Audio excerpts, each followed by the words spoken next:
What's going on, everybody, and welcome to the other side of the Firewall podcast, where we talk about the latest and greatest in cybersecurity news, as well as we highlight those movers and shakers and glass ceiling breakers, those people of color who made it to the other side of the proverbial firewall. My name is Ryan Williams, and as always, I'm joined by Shannon Tynes. What's up? What's up? What's going on? So, welcome to Tuesday's episode. So, we're back into the routine. So, Monday and Tuesday are topics. Wednesday discussion. Thursday will either be a throwback, where we go back into the 501 now episodes of the podcast to bring something to highlight someone or bring up a topic that is timely, or I'll have an interview which I don't have any scheduled quite yet. So it'll be an interview with somebody who's either already in cybersecurity and can provide insight or a hand up of some sort, or some value to the audience, or it'll be somebody from the audience who's trying to break into cyber. And then Friday, everything else: movies, books, games, TV shows, all that good stuff. Without further ado, I'll give it to Shannon. All right, everybody. This article comes from TheVerge.com. So, oh man, this kind of sucks. Microsoft's Windows Hello Fingerprint Authentication has been bypassed, right? This one kind of hit close to home because for my laptop, I actually do have the fingerprint sensor, right? Really? Yes, I do. Yes, I do. This one hit close to home. I was like, oh no. and as I was reading it, I didn't track this was already a problem before either, right? So like a couple years ago, it did come up, but it neither here nor there. I mean, it's something I got to deal with. But security researchers found flaws in the way laptop manufacturers are implementing the fingerprint authentication, right? So there's this thing called secure device connection protocol, right? So the three things that it's trying to do that the fingerprint sensor is trying to enact that the secure device connection protocol does is the device being trusted, the device being healthy, and the input from the device is protected. And this is where you run into problems with this, right? So there was a group at Blue Hat, right, that did a case study kind of thing, right, where they were talking about attacking the Hello fingerprint authentication. And when they did this, they proved like, hey, there's more that needs to be done. And one of the big things they hit on was having a third party kind of validate what you're doing, right? Like when it comes to implementing these fingerprint sensors into the different devices, right? So apparently what's going on is they're just like, okay, this is what we have, this is the way this works, who can provide that for us? And there's not a lot of scrutiny going into the implementation of it and whether or not it's being implemented correctly, right? So that's kind of what they're getting into is, hey, there's some things that need to be done. Like they like the premise, right? Because this goes into the whole passwordless future, right? Especially with Microsoft that you're talking about.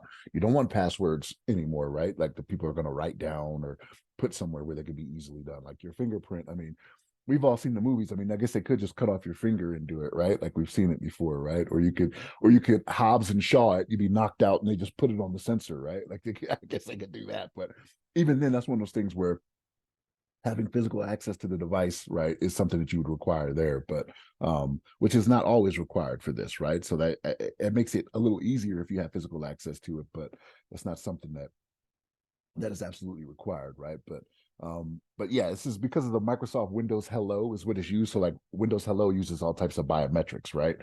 So that goes to like like Face IDs and things like that. Even if you just have a pin, that's considered part of Windows Hello's what do you call it? Like umbrella Umbrella. Yeah, there you go. yeah. That's the way to put it. Yeah, umbrella of ways to log in, right? So this isn't the first time. And like when I read this article, I was like, ooh, I didn't realize this was an issue back in 2021, right? Because I've had this laptop since then, so I would have done more to address it then, like if I had seen it, you know what I mean? Like maybe just not used it or went back to just doing, okay, I got to remember a complicated password again, you know what I mean? But yeah, this one hits close to home because it is something. And I actually have one of the models of the laptops they mentioned in here as well, right? So I'm like, okay. So I gotta Right, I right. gotta I gotta go into making sure what I'm doing is secure. Now, granted, I'm not doing anything on this laptop that's of need for national security or anything like that. So it's not that big a deal, right? Like if anything, you're gonna see, where I'm shopping for my clothes for work, right? Like who cares? You know what I mean? So it's not much on there, right? Like I don't even do any type of like banking or anything like that on my laptop. Like I don't have anything like that saved in it. You know what I mean? So, um, Yeah, this is one of those things though, like because the Windows Hello authentication is used so widely, this is something that has can have far-reaching effects based off this, right? So again, like one of the things, the major things they hit on in here is actually having like third-party validation to make sure that it is working as it is supposed to, because that's one of the things that they were lacking on, and which I think you should be doing anyway, right? Like you want somebody else to come in and you could have some egg on your face sometimes, like somebody come in and be like, yo, this is terrible, you know what I mean, like you did not think this through, but it's what you want, so you don't end up in a situation like this where you lose the public trust when it gets out that, hey, this thing that you did for convenience, yeah, we want the convenience, we kind of talked about this last in the last article, we want the convenience, but we don't want to be vulnerable to anything, you know what I mean? So we'll see what comes about to remedy this. But yeah, I gotta look into it a little bit further to see how I'm gonna protect myself now. So everybody knows I'm not shopping at Dillard's or something. I don't know, wherever. But Ryan, what's your thoughts on this? Yeah. So to the audience, please continue to like, share, subscribe, share us with your nerdy friends, all that good stuff. Um, I was surprised that Surface was also having the issue, right? So when they said it was an issue with the sensors, I just assumed it'd be the third party's implementation, right? Like your Lenovo's and whomever else who uh it's kind of like the government, right? Like so they'll give you a list of requirements. Can you meet these? You hit all the check marks, you implement it, then obviously they cut corners or they didn't completely understand your requirements and it's not exactly up to spec. But Surface belongs to Microsoft. So that blew my mind, right? Because I don't, again, Apple guy here, Apple wouldn't allow this. You know what I mean? Like, I don't believe in their own device. Like, but again, like Apple doesn't farm their stuff out to multiple manufacturers, right? Like, at the Apple OS is usually on Apple devices. So for Microsoft to farm it out to other companies, it makes sense for them to have substandard implementation, right? They okay, we didn't completely understand the requirement, or we cut corners for cost, etc. But Surface, who's making the surfaces? Like it, I would assume it's not Microsoft then at this point, because then their implementation should be perfect. It should be the standard bearer, right? Say, okay, it should work like we do it. So not to knock Microsoft entirely, because I do plan on getting a Surface at some point. Because I like the nomenclature, and it's not as expensive as some of the Apple products, right? I like to be pure Apple, but at some point, like Apple becomes an inconvenience when it comes to work. You know what I mean? Like Microsoft just works for work much better. So that kind of threw me off a little bit. I was like, well, like then nobody's got if Microsoft can't get it right, then no one can get it right. Like so now you have to go back to the drawing board, in my personal opinion. I'm glad that they asked for someone to poke them though, right? Like to say, hey, how is this working out for us? Like that's good to show that Microsoft does have that initiative. They've done it in the past as well when it came to their like you said, the facial recognition. Um, but I want the passwordless future, but it doesn't seem to be in the near future. If this is the indications coming from Microsoft, like it's supposed to be one of the biggest proponents for it, right? Microsoft, Apple, Google, they all want passwordless futures. But what are you doing to secure that, right? Like this doesn't seem like a very good implementation. So even though you want the better implementation, right, you have to remember that Microsoft has 90%, they're on 90% of the devices that are out there, right? Like This is Apple true. does have a big foothold. Like they make a lot of money, right? I'm not saying they don't, but Microsoft, when you look at that, I can go to, if I was to guess, 9 of the 10 houses, if I go down the block here, there are Yeah. Microsoft products in them. You know what I mean? They may have Apple as well, right? You know what I Right. mean? Right. But they have such a big hold on everything that's out there right now, and it is I imagine it is slimming, right? Because Apple is like they're getting stuff out there like you wouldn't believe. It's like, wow, another product, you know what I mean? Yeah. So they just have a lot to do. But again, like you bring up a good point with, like, hey, do you not understand your own requirements or what you're Right, looking? right. That's the part I don't understand, right? Like, because I appreciate that the majority of products out there will be Windows enabled. Like, I get that, right? And it's easy. Everybody understands it. It's out there. That's like their bread and butter. That's where they make their money. But then you have to have the best product, right? You have to have the pinnacle.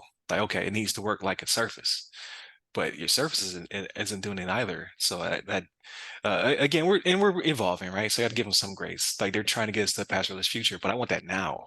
I'm sick of it. Like, like with the Mr. Cooper situation, I'm hypersensitive right now. Like I need you to get me there faster. Um, so hopefully they fix it relatively soon because they're the standard bearer. Like all these products out here are Microsoft products for the most part. So you have to get yours right so everybody else can follow suit. So we'll definitely see. But again, like maybe it's just a matter of um the requirements are still in flux because they are kind of the leader in this market right now. So they'll once they figure it out, hopefully everybody else can follow suit. But I need you to do that now. I don't want to wait till 2025, 2026. I need 2024 to be the passportless future. I need that. So I don't know. But my other thought with it is like I thought biometric was going to be the future regardless. Like we've been doing thumbprints and all that stuff forever, but um, it doesn't seem to be taking hold, I guess, because it has to be uh, uh, a peripheral of some sort, right? It's not integrated completely into hardware. It has to be someone has to manufacture this thing to stick it into the product. Because I learned something new with the evil maid attack. Like I knew man in the middle and all that other stuff, but evil maid is I had to Google it. It's fairly simple. Like somebody gets a hold of the physical device, uses a USB, reverses some of the protocols, which is not simple, right? So like this person is James Bond-esque evildoer who's now accessed your room, implemented these things, and now they're able to like interface between the thumbprint sensor or the biometric and the device, right? So I don't know if it's the integration of this has to be changed. Like it's a kill switch now. Like there is nothing that can be in the middle between you and the device, but I don't know how we get there. Like I'm not an engineer. And they go into that. Like if you look at the blue hat slide they have, like if you follow that link that's in the article, Mhm. they show it because I looked at it and I was just like, oh my gosh, like, and the stuff you have to do, like you have to really be in it. Like if you say it's James Bond-esque, but it's more like James Bond getting access to it and then Q doing the rest. Like it's Right. Bond ain't doing this. Q back there that does all the devices, the one that's Right, right. everything has to go on. But Yeah. So yeah, I guess for the 99% of us that aren't doing the work, like we're not worth it. Let's put it that way. For someone to go through this type of effort, but still, I wanted to I want my Surface or whatever I buy to be hardened to the like I am doing national secrets on it, which I'm not, but I want it to be that to that standard. Because I want it to be done with passwords. I'm sick of them. I just don't want to deal with that anymore. But you are correct. Yeah, it would be Q. It wouldn't be Bond. Bond would get access to the room. Q would do all the work. But regardless, for the 99% of us, no one's going to go through that amount of effort because they just don't like simply we're just not worth it. That's a lot of work for so little. Like now they got your shopping list for Christmas for Shannon some family photos. That's pretty much it. So I don't know. I digress, but it kind of threw me off that like Microsoft itself is having these issues. So hopefully they figure it out because again, they're the standard bearer, so I need them to be on point. So, but please continue to tune into the podcast. Please like, share, subscribe, all that good stuff. Share with your friends. Hit us up at all the websites that go by our name, and then you can hit me up personally. I'm at RyRy Security Guy. That's RYRY Security Guy. You can find me on LinkedIn, Clubhouse, Twitter, and Threads. Stay safe, stay secure.